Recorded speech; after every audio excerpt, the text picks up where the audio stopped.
My Tao was saying, hey, let's go take a break. And then my other Tao was saying, hey, let's keep going. So it's like, all right, well, let's compromise. We'll do one more and then we'll take a break. You got to work with yourself. You know, you can't just push yourself all the time. You gotta find your own yin and yang. So here it is. I'm going to do number 30 and take a break. Number 30 of the Tao of Taoism, written by me, Buddha Zhen, Richard Del Conner, Zhen Shen Lung, based on the book by Lao Tzu, which I call the Book of Changes. Okay, Tao Te Ching, but Book of Changes. It's about basically the book of everything changes. The book, or you could even call the Tao nothing but changes, because the Tao doesn't exist. It's just your way of trying to understand what was, what is now, and what it's becoming, and now it's just a constant flow of change. All reality is a constant flow of change. Okay, so here we go. Number 30. Cruelty, destruction, and arrogance are unnatural evil forces. Man, should mail a copy of this. Well, Trump's not gonna. He doesn't read. You see, that's the problem. See, Trump could never do this book. That's why Trump is never going to be a better person. He's always going to be a terrible, terrible person because he's not capable of reading this book. That's a shame. Because I would like to at least improve him. You know, it's not like I want to, I hurt him. Well, he deserves to be hurt. He's hurt lots of people. He's even killed, anyway, inadvertently perhaps, killed people. Yeah, what to do with that guy? Anyway, put him in prison, make him read my book the rest of his life. Heck. Number 30, cruelty, destruction, and arrogance are unnatural, evil forces. And remember, I define evil as anything that works against the good of the person. In other words, anything that I don't want you to do to me is evil. I don't want you to take my car. That's evil. I don't want you to take my house. That's evil. I don't want you to shoot me. That's evil. I don't want to go without food. I don't want you to take my food and make me hungry. That would be evil. See, anything that hurts me is evil.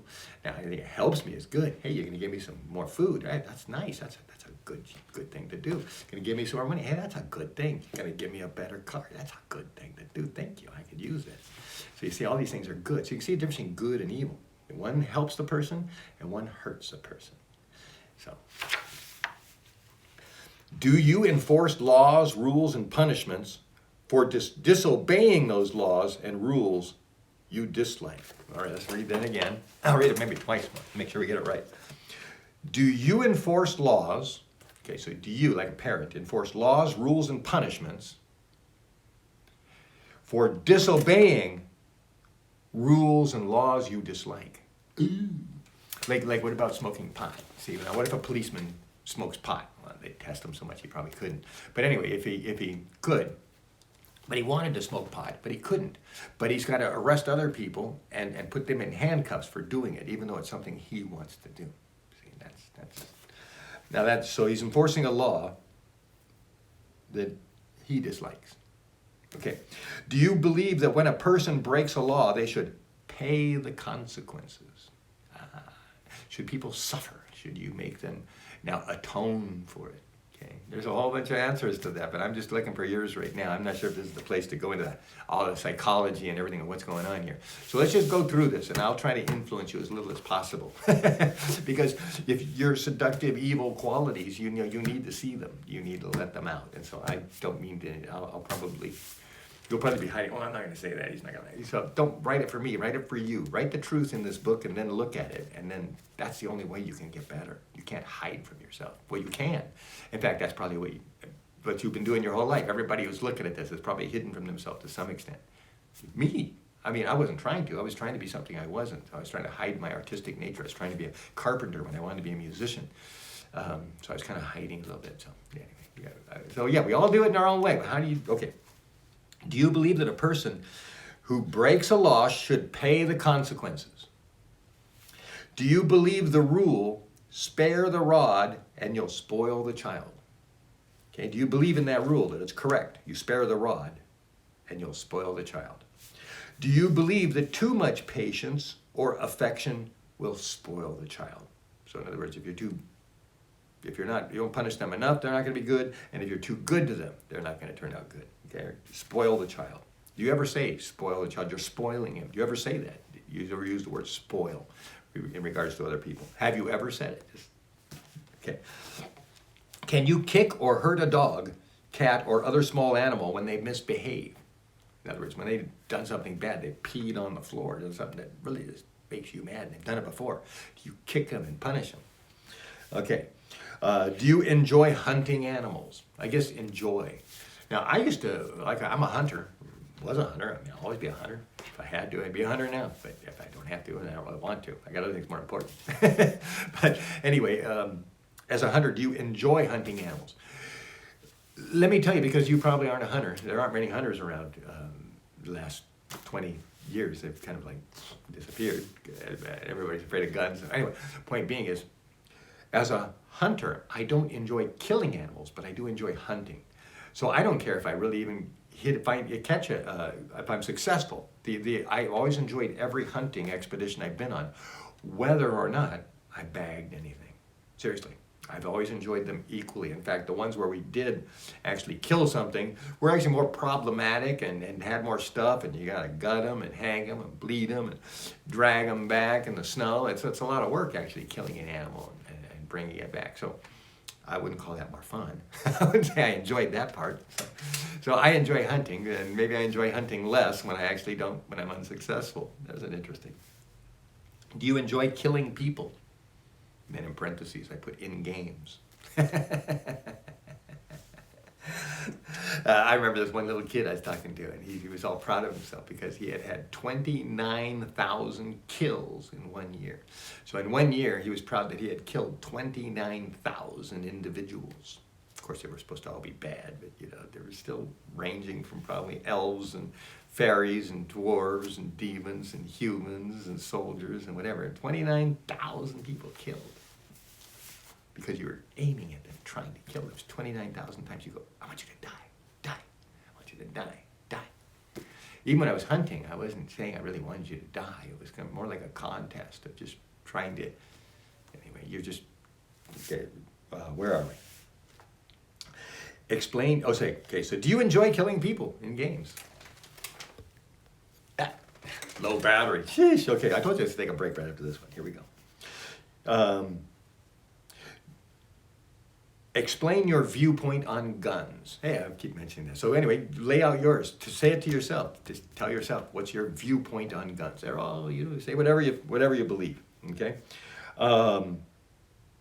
Which sports do you enjoy and why? Which sports do you enjoy and why?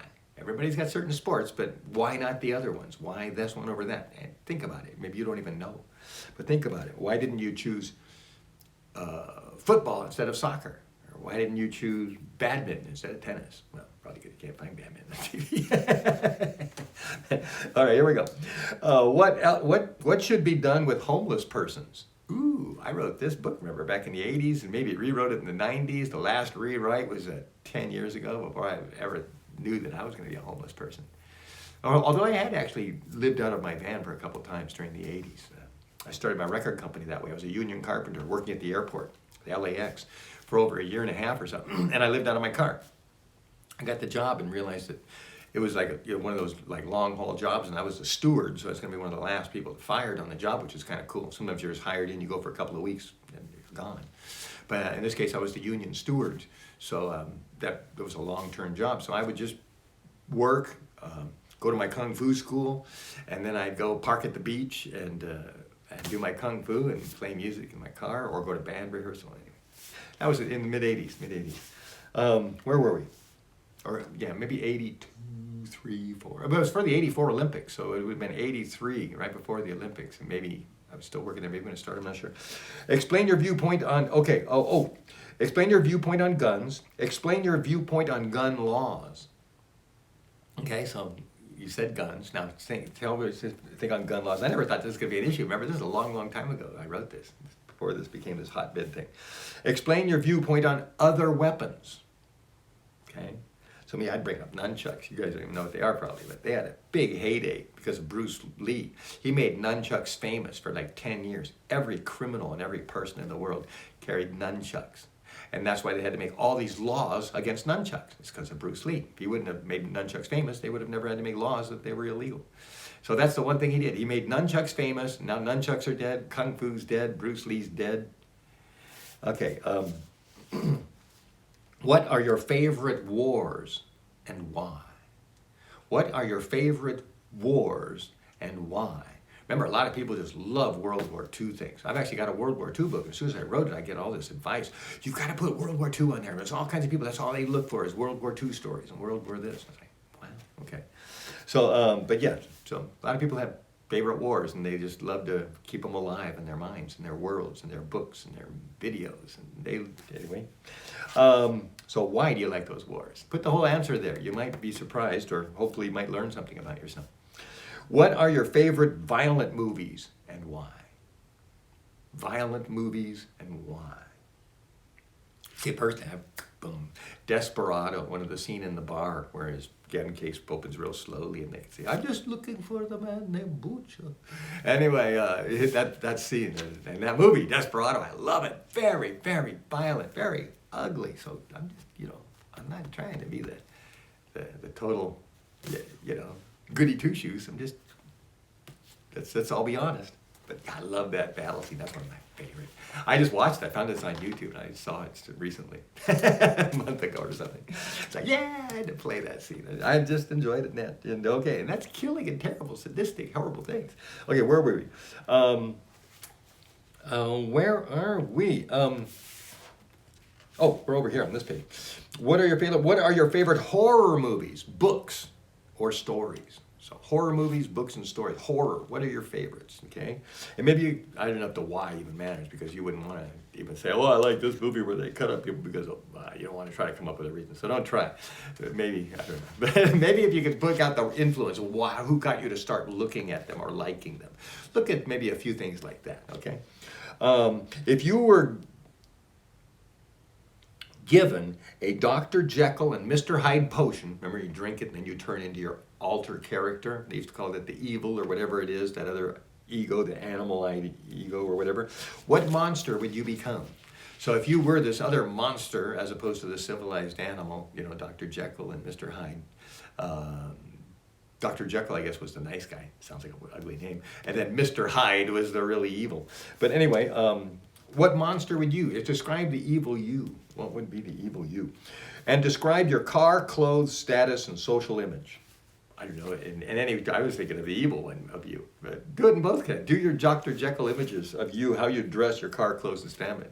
How they'd be different. Dr. Jekyll would maybe drive a Ferrari, maybe, or I don't know, you figure it out. Anyway, but this is for you to look at yourself. That's all this is. That's what this is for. All right, Buddha Zhen here in 13 minutes, and this is your daily Tao, number 30. And we were talking, Lao Tzu said, cruelty, destruction, and arrogance are unnatural, evil forces. That's what I say.